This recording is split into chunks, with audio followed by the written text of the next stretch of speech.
arrive le moment fatidique de la synthèse à chaud.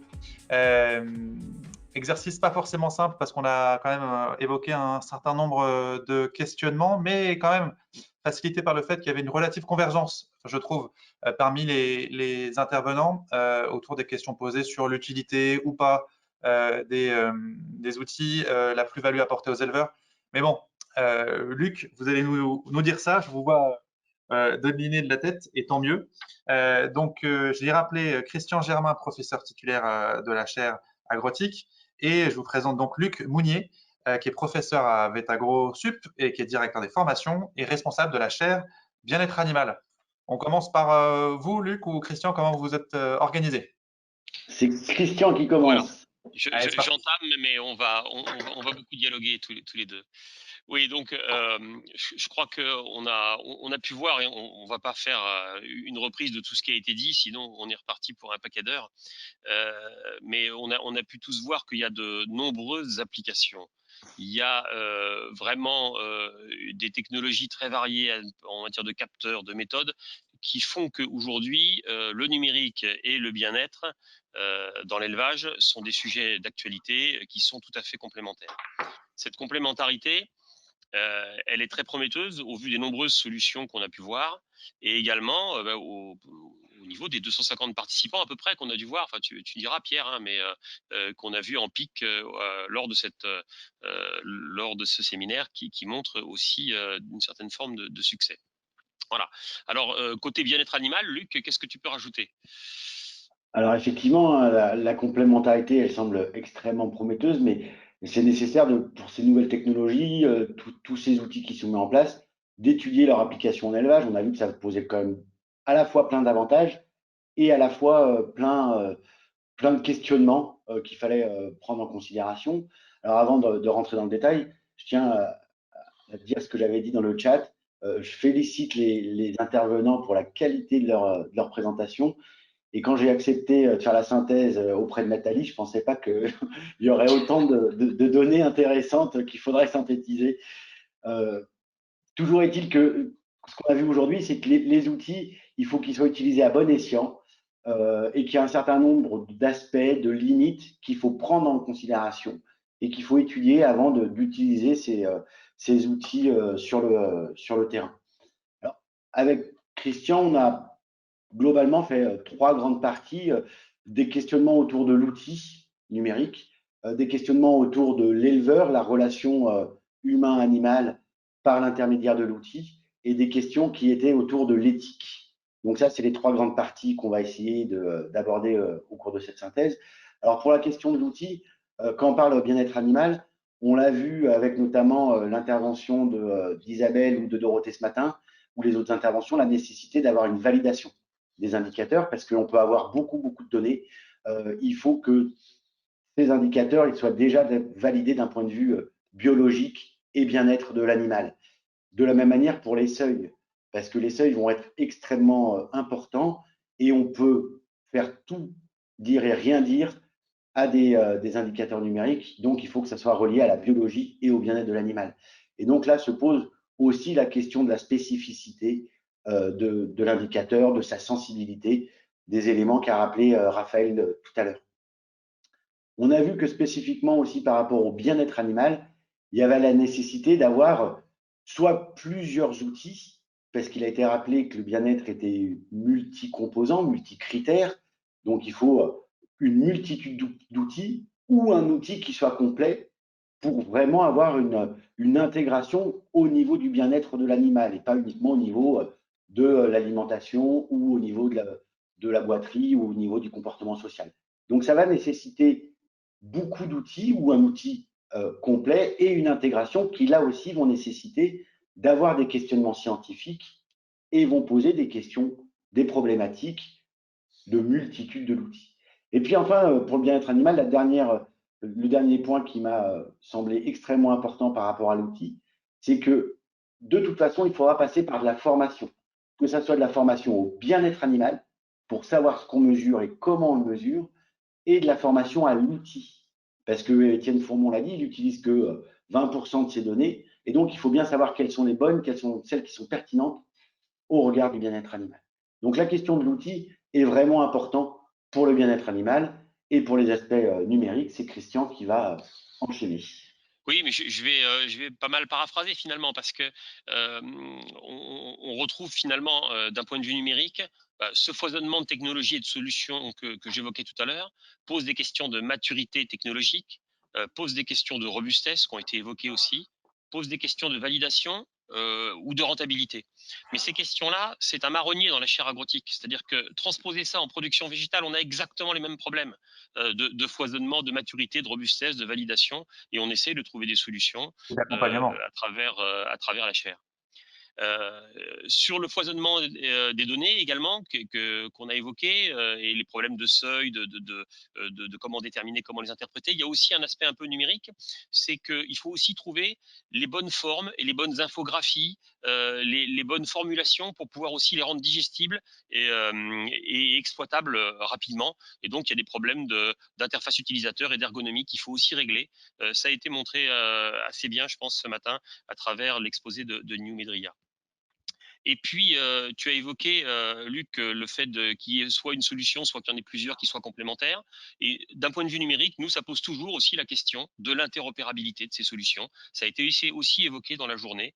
Le fait qu'aujourd'hui, eh bien, chaque outil a tendance à générer sa propre interface de consultation, sa propre plateforme, et que l'éleveur a un petit peu de mal, d'abord à faire le choix de la plateforme unique qu'il pourrait avoir, et puis également de s'y retrouver entre les différents types d'échanges de données qu'il pourrait y avoir. Et là aussi, c'est un grand point commun qu'on peut trouver avec d'autres types de production agricole. Je te laisse passer au deuxième outil. Le deuxième questionnement, c'était autour de l'éleveur, enfin de l'homme et de sa relation à l'animal. Et là, ça a été précisé plusieurs fois dans la journée. Je pense que le concept de One Welfare, il est important. C'est que le bien-être de l'animal par l'utilisation d'outils, ça peut être bénéfique, mais il ne faut pas que ça se fasse au détriment du bien-être de l'éleveur ou du bien-être de l'intervenant. Et on l'a vu avec la présentation de Nathalie Ostiou, hein, ça pose des questions. Alors, ça peut diminuer la pénibilité du travail, ou en tous les cas, ça peut permettre de le rendre plus souple. Ça peut lui donner éventuellement plus de temps pour passer avec ses animaux et donc une amélioration du bien-être de l'animal, mais ça peut aussi éloigner de certains animaux. Donc, la notion de One Welfare par rapport au numérique est également très, très importante. Et puis enfin, par rapport à cette question relation homme-animal, un autre point qui a été précisé et qui est particulièrement fondamental, c'est que ce n'est qu'un outil. C'est un outil qui sera complémentaire à l'action de l'homme. Amélie disait dernièrement que peut-être on fera des diagnostics avec de l'intelligence artificielle dans pas longtemps, mais la décision, la prise de décision et la mise en œuvre des actions ne se fera qu'avec l'analyse de l'homme et la pertinence de mettre en œuvre ou non des actions. Donc le numérique est un outil et l'homme doit rester au centre de l'utilisation de ces outils. C'est vrai, j'imagine, à chaque fois que vous parlez numérique dans la chaire agrotique, mais pour le bien-être de l'animal, c'est particulièrement important. Alors, pour compléter avec des aspects numériques, du côté de l'éleveur, il y a quelques soucis qu'on a pu évoquer, qu'on a regroupés sous le terme de fracture numérique et qui peuvent poser des problèmes au développement de ces technologies. La connectivité au débit qui est souvent nécessaire pour certains de ces outils n'est pas une réalité dans le monde agricole, en tout cas pas partout. Tu as évoqué aussi tout à l'heure le problème de la formation. Là aussi, la formation et l'appétit pour le numérique plus généralement. Alors, on a de plus en plus d'éleveurs qui sont dans la génération des digital natives, mais ce n'est pas encore le cas pour tous. Et donc, on n'a pas tous le même appétit pour les outils numériques. Et là aussi, ça peut être un frein au développement et en tout cas un point de vigilance. On a évoqué, mais c'est plus marginal aussi dans la matinée, l'innocuité des ondes électromagnétiques. Ce sont souvent des capteurs qui sont placés dans ou sur l'animal et donc dont il faut s'assurer que les transmissions de données ne génèrent pas des problèmes de santé alors qu'on justement on essaye de faire en sorte que ce soit le contraire. Justement, si on vient aux questions générées des problèmes de santé, le troisième questionnement est extrêmement important, c'était celui de l'éthique. Et là, on peut avoir deux questionnements par rapport à l'éthique. Un pour l'animal, l'éthique pour l'animal, et deux, l'éthique pour le numérique, dont on parlera Christian juste après.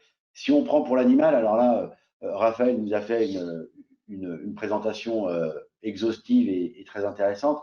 il y a des questions qui se posent sur est-ce que ces capteurs ne modifient pas le bien-être de l'animal et dans quelle mesure ça peut modifier ou créer des artefacts sur ce qu'on va repérer. Il y avait aussi la question, là encore, de la sensibilité, de la spécificité. Est-ce qu'on va privilégier d'avoir peu d'alertes et donc ne pas voir les animaux qui ont des problèmes de comportement, des problèmes de mal-être. Et puis, la dernière question qu'on peut se poser, que Raphaël a exposée, c'est qui décide de mettre des capteurs, qui décide de combien de capteurs on peut mettre sur un animal et est-ce qu'on peut aller sur des animaux qui sont multi-capteurs. Ça, c'est des questionnements éthiques qu'il faudra bien résoudre à un moment et qui sont extrêmement importants. Et côté numérique, numérique et éthique, là encore, les questions sont très classiques et on en a pas mal parlé à plusieurs reprises. C'est les questions de la propriété des données qui sont générées, qui devient particulièrement importante quand il s'agit de données annotées et d'intelligence artificielle. Également, l'éventuelle question de la valorisation de ces données, c'est-à-dire qu'il y a un sentiment d'appartenance sur les données et de retour sur investissement qui peut se poser. Alors c'est un problème difficile hein, aussi, et c'est pas, là encore, il n'est pas spécifique à l'élevage. Et puis la question du partage. Le partage des données, c'est à la fois un choix qui peut être fait, ça s'appuie sur des spécifications un peu techniques aussi, pour rendre ces données partageables, mais derrière, c'est partagé pourquoi, et souvent, c'est pour pouvoir progresser, pour aller plus loin, pour pouvoir créer des références aussi, et donc pour pouvoir se comparer éventuellement avec ce qui se fait autour de soi. Donc des aspects très très classiques du point de vue éthique et informatique également à prendre en compte. Voilà, je crois que c'était très succinct. Il fallait aller vite pour effectuer cette synthèse. Et puis, il y a eu un peu des sous-synthèses tout au long de la journée, donc on a paraphrasé pas mal. Voilà, donc je veux pas anticiper sur la phase de remerciement qui va être fait, et notamment par Nathalie juste après. Mais néanmoins, quand même, merci à tous les intervenants et à tous les participants. De notre point de vue, en tout cas, ça aura été une belle journée. Merci à vous deux déjà hein, pour vous êtes plié l'exercice qui n'est pas simple. Effectivement, vu la richesse des interventions diverses et variées, et cette question aussi, moi, me tient particulièrement à cœur, la question de la filière et du positionnement de ces outils et de ces potentiels dans la filière et comment ça vient bousculer favorablement ou pas à la répartition de la valeur. Je pense que c'est un vrai sujet qui dépasse peut-être le cadre de la chaire agrotique, mais qui reste, à mon avis, voilà, un sujet vachement intéressant à investiguer. Nathalie, quelques mots de la fin. Les mots de la fin, Christian me les a presque pris de la bouche, mais c'était bien sûr les remerciements, parce que je crois qu'on a eu droit à une journée riche et vraiment intéressante. Donc vraiment, je voulais remercier tous les intervenants au cours de ce webinaire. Je voulais remercier également les personnes qui m'ont aidé à le préparer. Donc, en particulier, j'aimerais dire un grand merci à Marie-Pierre Eliès qui m'a ouvert au départ son carnet de contacts et qui m'a aidé à structurer également le séminaire. Et j'en profite pour vous parler d'un ouvrage dont elle est co-auteure, l'élevage pour l'agroécologie et une alimentation durable, et qui vient de paraître aux éditions de la France Agricole. Donc voilà, n'hésitez pas à le consulter. Merci également à Pauline Jouzier qui était avec moi et qui était derrière pour regarder toutes les questions qui arrivaient. Et bien sûr, merci aux membres de la chaire de permettre ce genre de journée. Et à notre super animateur de la journée, Pierre Compère, qui fait un boulot quand même assez incroyable hein, sur ces webinaires, parce qu'il y a vraiment plein de choses à regarder en même temps. Donc bravo Pierre et merci beaucoup pour cette animation parfaite. Merci beaucoup. Je crois qu'il y avait quelques dates à retenir, Nathalie. Voilà, quelques dates à retenir. Donc, on aura un prochain webinaire dès le 17 décembre qui sera proposé par Nina Lachia de l'Observatoire sur l'usage des stations météo. Donc, ça sera le 17 décembre. J'aurai encore la chance de l'animer. Pardon? Et que j'aurai encore la chance de l'animer. Voilà, tout à fait. Et maintenant, c'est une formule qui marche. Pour le 1er février, on a le lancement du réseau mixte technologique Nexus, qui est un nouvel outil, un nouveau regroupement d'acteurs qui va nous aider à investiguer différents sujets, et notamment l'évaluation des outils et des solutions numériques qui a été souvent abordée aujourd'hui. Et puis enfin, on vous donne rendez-vous évidemment pour le prochain séminaire, on espère séminaire, sinon webinaire, non, séminaire, en avril à Montpellier. Et on vous communiquera le thème dès qu'on aura fait complètement notre choix. Voilà. Moi, j'ai Voilà. quelques indices, mais je garde le suspense. Merci Oui, beaucoup. on a quelques idées quand même. J'imagine.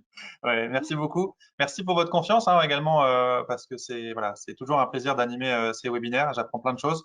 Voilà, n'oubliez pas de suivre les travaux de la chaire agrotique sur son site internet où vous retrouvez également l'ensemble des présentations et le replay, le Twitter de la chaire agrotique. Je vous invite aussi à vous abonner à leur newsletter de veille qui est hyper riche. Et moi, il ne me reste plus qu'à vous remercier. Également, donc Nathalie l'a fait, de remercier les membres de la chaire, mais de remercier aussi tout le monde, les participants, et puis de vous remercier vous, participants, pour vos réponses à venir à l'enquête de satisfaction qui va s'afficher là tout de suite maintenant. 3 questions, 3 clics, 3 réponses, c'est facile. Et puis, une petite relance demain par mail. On compte sur vous pour nous partager vos retours. Merci à tous et donc à très bientôt pour de nouvelles aventures numériques et agricoles. À bientôt. À très bientôt.